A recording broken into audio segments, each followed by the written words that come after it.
জ্যৈষ্ঠ শুক্লপক্ষের এই নির্জলা একাদশীর ব্রত সম্পর্কে ব্রহ্মবৈবর্ত পুরাণে শ্রী ভীমসেন ব্যাস সংবাদে বর্ণিত হয়েছে। মহারাজ যুধিষ্ঠির বললেন, হে জনার্দন, আমি অপরা একাদশীর সমস্ত মাহাত্ম্য শ্রবণ করলাম। এখন জ্যৈষ্ঠ শুক্লপক্ষের একাদশীর নাম ও মাহাত্ম্য কৃপাপূর্বক আমার কাছে বর্ণনা করুন।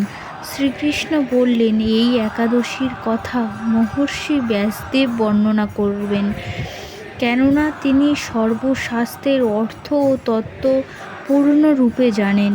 রাজা যুধিষ্ঠির ব্যাসদেবকে বললেন, হে মহর্ষি দ্বৈপায়ন, আমি মানুষের লৌকিক ধর্ম এবং জ্ঞানকাণ্ডের বিষয়ে অনেক শ্রবণ করেছি।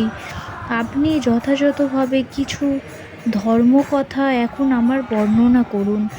শ্রী ব্যাসদেব বললেন, হে মহারাজ, তুমি যেসব ধর্মকথা শুনেছ, এই কলিযুগের মানুষের পক্ষে সে সমস্ত পালন করা অত্যন্ত কঠিন, যা সুখে সামান্য খরচে অল্প কষ্টে সম্পাদনে করা যায়, অথচ মহা ফল প্রদান করে এবং সমস্ত শাস্ত্রের সারস্বরূপ। সেই ধর্মই কলিযুগের মানুষের পক্ষে করা শ্রেয়।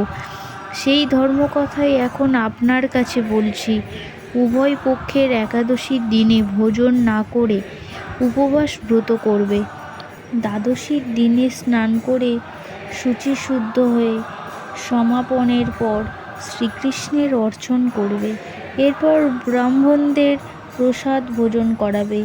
অশৌচতেও এই ব্রত কখনো ত্যাগ করবেন না। যে সকল ব্যক্তি স্বর্গে যেতে চায় তাদের সারা জীবন এই ব্রত পালন করা উচিত।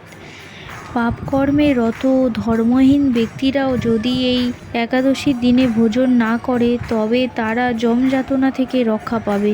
শ্রী ব্যাসদেবের এসব কথা শুনে গদাধর ভীমসেন কাঁপতে কাঁপতে বলতে লাগলেন, হে মহাবুদ্ধি পিতামহ, মাতা কুন্তী, দ্রৌপদী, ভ্রাতা যুধিষ্ঠির, অর্জুন, নকুল ও সহদেব, এরা কেউই একাদশীর দিনে ভোজন করে না। আমাকেও অন্ন গ্রহণ করতে নিষেধ করে, কিন্তু ক্ষুধা যন্ত্রণার জন্য আমি উপবাস করতে পারি না।